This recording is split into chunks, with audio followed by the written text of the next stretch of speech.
अब हम आते हैं कि जीएसटी का जो लॉ बनाया है उसमें क्या क्या चीज़ें स्पेशल देखने लायक है। जीएसटी लॉ के बारे में हम बात करेंगे। सबसे पहला तो ये है कि पूरी की पूरी प्रक्रिया जो है जीएसटी में वो end to end electronic mode में होगी।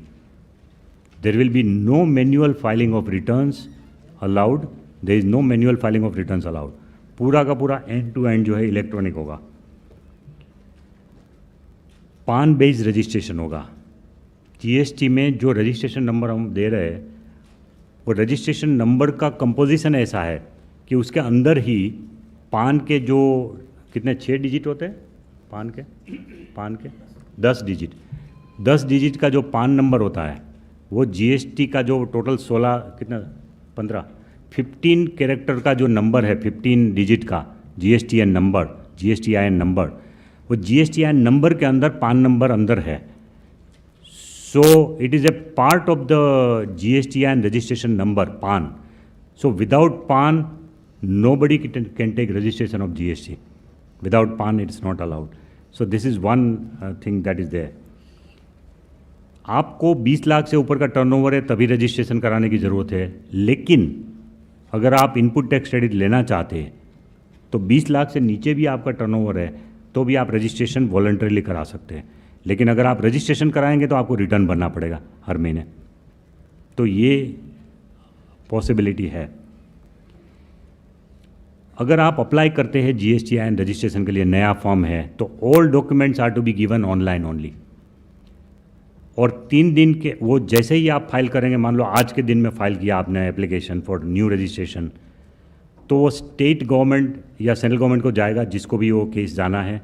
स्टेट गवर्नमेंट वाले उसको 3 दिन के अंदर एग्जामिन करके अगर कोई क्वेरी है तो 3 दिन के अंदर आपको बता देंगे ईमेल से कि भाई ये आपका मिसिंग है। और अगर कोई क्वेरी नहीं आती है तो 3 दिन के अंदर जीएसटीआईएन का सर्वर ऑटोमेटिक वो जनरेट करके, रजिस्ट्रेशन नंबर जनरेट करके आपको तुरंत बता देगा 3 दिन के अंदर। So it is a deemed registration process.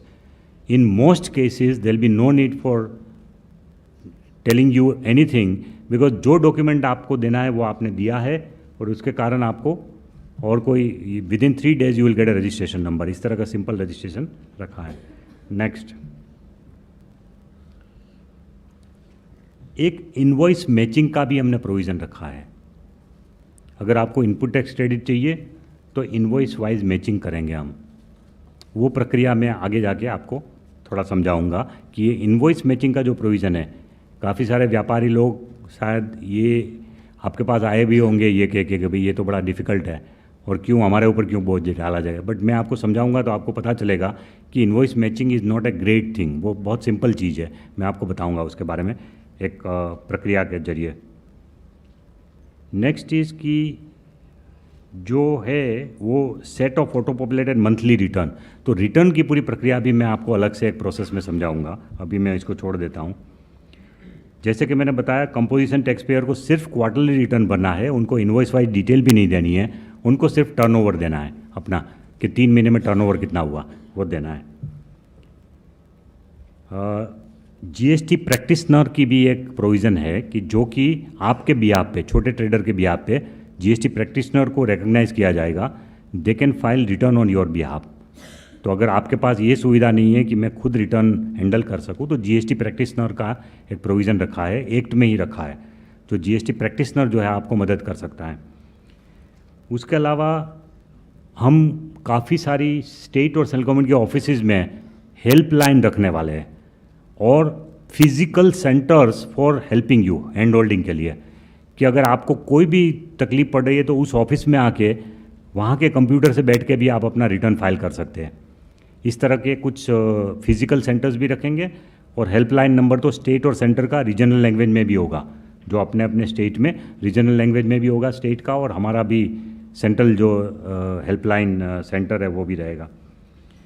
एक कॉन्सेप्ट है कि जीएसटीएन ने जीएसटी सुविधा प्रोवाइडर जो है उनको सिलेक्ट किया है कॉम्पिटिटिव बिडिंग के द्वारा, प्रक्रिया के द्वारा, एक सिलेक्शन प्रोसेस के द्वारा, जिसमें जीएसटी सुविधा प्रोवाइडर जो है वो एक यूनिक सॉल्यूशन बनाएंगे सॉफ्टवेयर सॉल्यूशन जो कि हर ग्रुप की नीड्स को पूरा करे, अलग अलग ग्रुप की अलग अलग नीड के लिए एक टूल बनाएंगे, सॉफ्टवेयर टूल बनाएंगे, और वो टूल के माध्यम से वो ऐसा सॉफ्टवेयर व्यापारियों को और इंडस्ट्री वाले को देंगे कि अगर आप अपना अकाउंट्स उसमें रखें तो ऑटोमेटिक मंथ पूरा होते ही वो रिटर्न में परिवर्तित हो जाएगा और आपको कोई अलग से कोई रिटर्न फाइल करने की ज़रूरत नहीं है। इस तरह का जीएसपी, इसको हम बोलते हैं जीएसटी सुविधा प्रोवाइडर।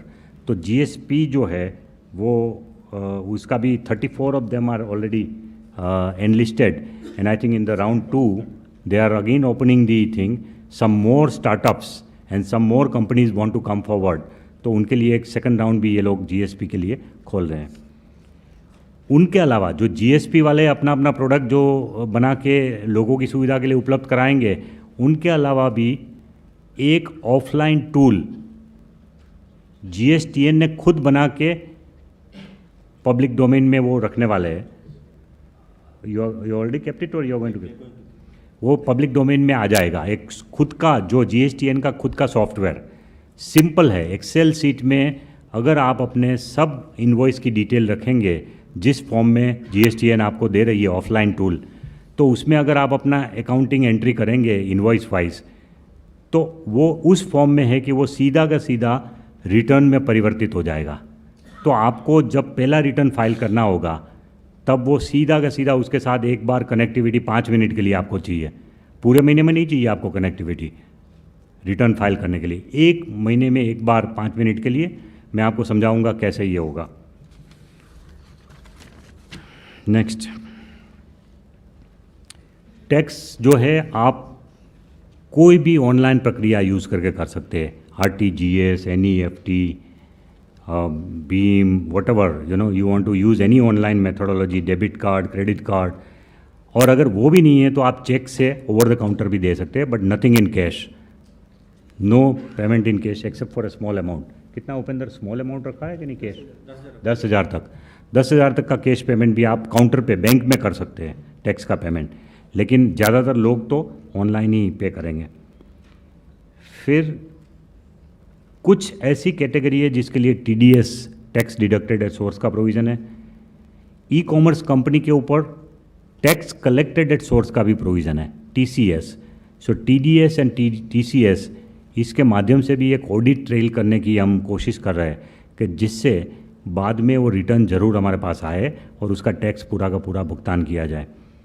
जैसे ई कॉमर्स कंपनी अगर कोई छोटे एमएसएमई का माल बेच रहे हैं अपने पोर्टल से, और उस माल का पेमेंट अगर वो स्वीकार कर रहा है, डायरेक्ट पेमेंट नहीं जा रहा है वो एमएसएमई को, पेमेंट तो वो ई कॉमर्स कंपनी ले रही है, तो उस पेमेंट जो उनको मिला, वो पेमेंट मिला जो ई कॉमर्स कंपनी को, एग्रीगेटर को, उस पेमेंट में से वो 1% या 2% है ना टीसीएस, 2%, 1+1 ना 2% टीसीएस वो काट लेंगे, और फिर बाकी का पेमेंट 98% का वो एमएसएमई को देंगे जो पेमेंट आया उसमें से।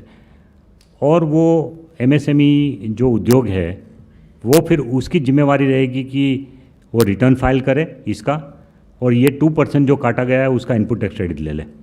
इनपुट टैक्स क्रेडिट मिलेगा इसका, लेकिन ऑडिट ट्रेल क्रिएट हो जाएगा। इसीलिए ई कॉमर्स कंपनी के केस में भी टैक्स कलेक्टेड एट सोर्स का प्रोविज़न रखा है। फिर नेक्स्ट, अच्छा ये refund is to be granted within 60 days. जहाँ भी रिफंड उपस्थित होता है वहाँ 60 डेज में देना है। लेकिन एक्सपोर्ट के केस में 90% of the provisional refund will be given within 7 days. If it is a export refund case, I am claiming refund because I have exported some goods, तो 90% will have to be refunded within 7 days. Next,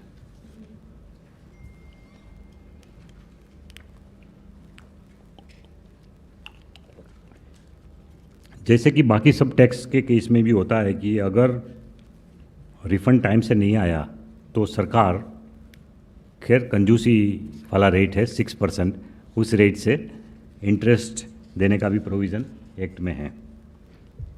and refund will not be given to anybody by cheque, it will go into your bank account only. And इसीलिए GST number लेने के time ही हमने bank account की पूरी detail ले ली है उनसे, NEFT, वो उनका जो ब्रांच का नंबर, आईएफएससी कोड, उनका बैंक अकाउंट नंबर, तो उसी अकाउंट में, उनके अकाउंट में रिफ़ंड चला जाएगा। There is no need for anybody to go to any office and say कि मेरा रिफ़ंड का चेक दे दो। जो लोगों का ऑफिस के साथ का व्यवहार है वो पूरा इसमें संभव, मतलब वो होगा ही नहीं। वो ऑनलाइन रिफ़ंड मिल जाएगा, आपके अकाउंट में आ जाएगा, किसी को आने की ज़रूरत नहीं है। देन नेक्स्ट चीज़ की जो ट्रांजिशन प्रोविज़न है वो भी रखा गया है।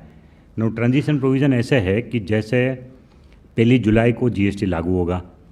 अब उस दिन मैं एक ट्रेडर हूँ, मैं मैन्युफैक्चरर हूँ, मेरे पास कुछ स्टॉक पड़ा है जिसके ऊपर मैं ऑलरेडी एक्साइज ड्यूटी और वेट पे करके बैठा हूँ।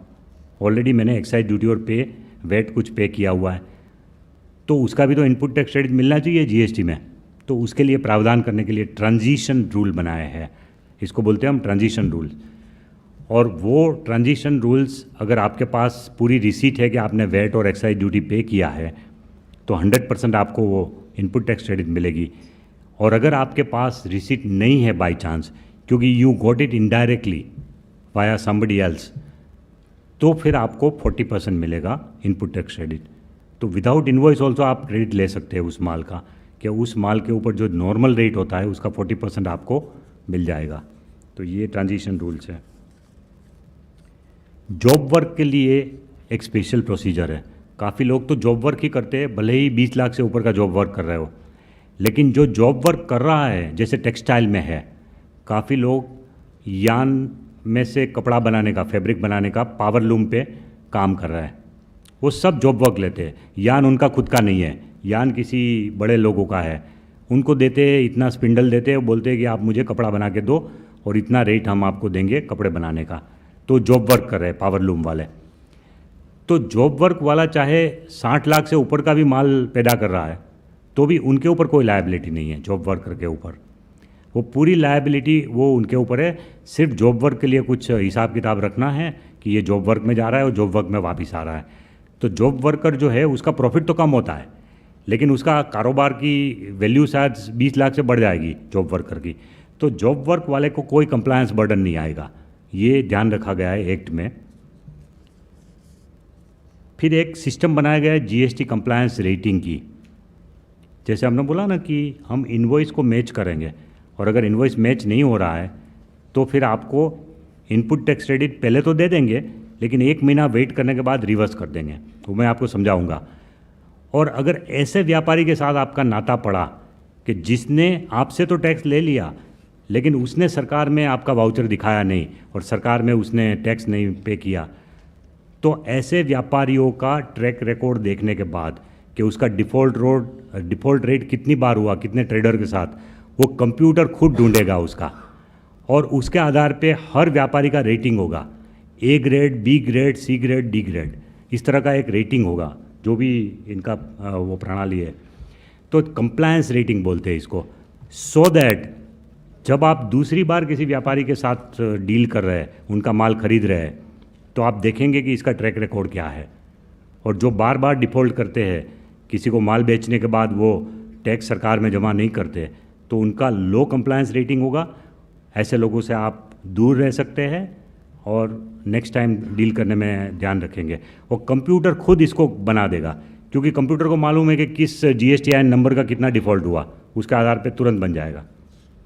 And finally of course anti profiteering provision रखा है, जो कि आप जानते हैं कि what is anti profiteering provision. सिर्फ एक्ट में ये कहा है